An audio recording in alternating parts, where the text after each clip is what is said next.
असलामुअलैकुम vlog. तो क्या हाल चाल है, ठीक ठाक हो? तो सारे मेरे मित्रों अचानक ईद मुबारक तमाम मुसलमानों। ठीक है, राती इन्हें अचानक ही चांद रात करती है जी। हाँ मेरा सब 14 तराबियाँ पढ़ ली हैं, पर हूँ मजबूरी ईद तो मनानी पेगी। तो कोई नहीं गल, सब इंजॉय करो। तो मैं वेल बनो मार्केट खोल ली है। ठीक है, राती 2:30 बजे दुकान बंद की है, तो सवेरे 6:15 फिर खोल ली है। 6 बजे हले क्यों जी, सेवियां सूवियां ने वेखो ना जाने ने, मसाले बदाम गिरियाँ सब कुछ ना खत्म शतम दवाना है। ईद इंजॉय योर सेल्फ करना, सेवियां खाएंगे, कौरमी शीरा तो सब कुछ करके इंजॉय करके तो ठहर के कपड़े पा के नहा के ईदगाह चलने, उत्थे जाके तुहानू मिलने। अस्सलाम वालेकुम जी, we will back the vlog. तो आपका भाई ने नहा लिया, तो अब हम जा रहे हैं ईद की नमाज़ पढ़ने। तीनों भाई पापा और चाचू चले गए हैं। भाई को डस्का से लेके आए हैं, जहाँ वो हेयर सलोन में काम करता है। सारी रात उधर ही रहा, कल सुबह का गया तो वो आया है, आज सुबह उसे लेके आए और फूल लेके आए। और अब हम चलते हैं जी कब्रिस्तान। ठीक है, ईद की नमाज़ पढ़ के फिर कब्रों पे फूल फेंक के फातिहा कह के फिर वापस आते हैं। तो वापस फिर हम उसी हालत में उसी ड्रेसिंग में आकर अपनी दुकान से जाएंगे। तो फिर आपसे मिलेंगे बाद में। अल्लाह हाफिज़। अच्छा जी, तो जी टुर गए ने, तो वेखो भाई हो भी चिट्टा सूट पाया, आप भी पाया, तो फुल ने तो लैके असीं चले जी लीका पा लगे जी ईदगाह। तो तुसीं भी साडे नाल चलो, पूरा परा नहीं किते होना। तो अल्लाह हाफिज़। चली लो जी, अल्लाह करके भाई होरा भी नहा लिया, तो असीं भी हुण चले तिन्ने भरा, तो तुसीं भी चलो साडे नाल। लो जी, असीं पहुँच चुके हैं इस टाइम ईदगाह के अंदर। चेक कर रहे हो तुसीं, रश चेक कर रहे हो? क्यों गुका जी, मज़ा आ रहा। और देख लो जी, नमाज हो गई जे, भाई ने लेट किया जे, तो नमाज देख रहे हो जी तुसी। रश ही रश है जी, जगह है नहीं जी। असी हो चुके हैं जी लेट, इसलिए असी पहुँच चुके हैं जी हूँ कब्रिस्तान के अंदर। अस्सलाम वालेकुम या अहलल कबूल।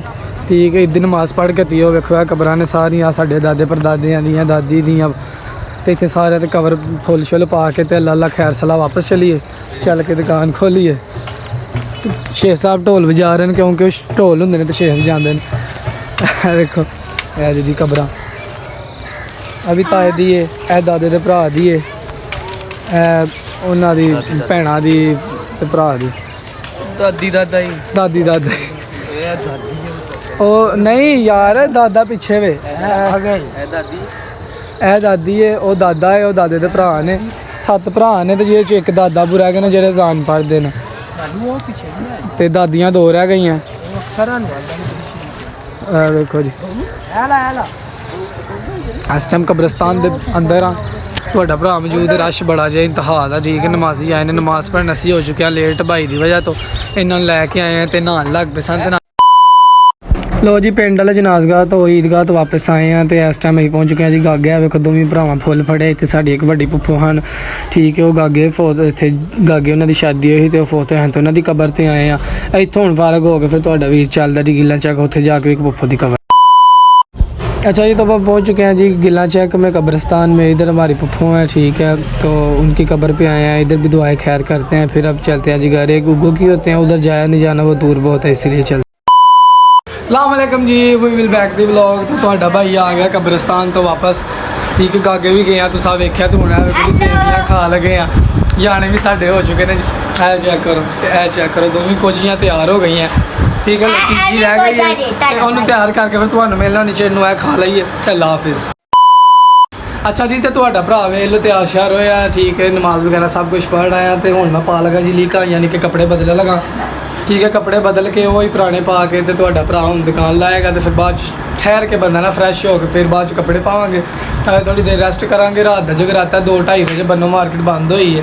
ठीक है, तो काके ईद मुबारक। We will back the guys. तो आप देख रहे हैं आपका भाई वही पुरानी हालत में आ गया, तो दुकान ला के तो फिर तो मिलने ठहर के। अल्लाह हाफिज़।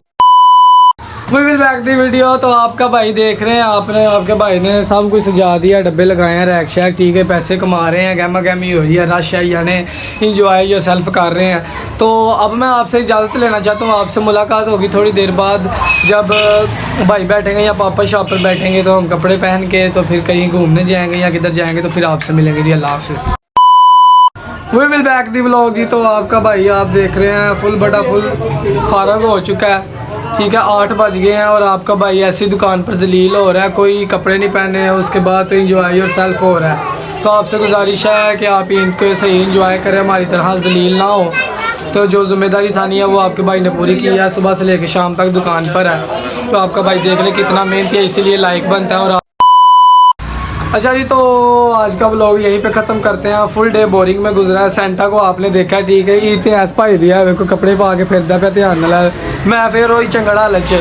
तो हुण अज दी वीडियो खत्म करने, तुहानूं मिलांगे इंशाअल्लाह अगली वीडियो दे नाल। जे किते जाना पिया तो तुहानूं लाजमी मिलांगे, नहीं तो अल्लाह खैर सलाह दूजा डे इदा सवेरे वेखांगे की सूरत हाल मेरे हिसाब नाल इस तो भी मुश्किल होना मंडी च लग गई। तो भाई मंडियों आण के तो कम शम तुहाडा वीर करेगा, तो सौ के इंजॉय योर सैल्फ करेगा। अल्लाह हाफिज़।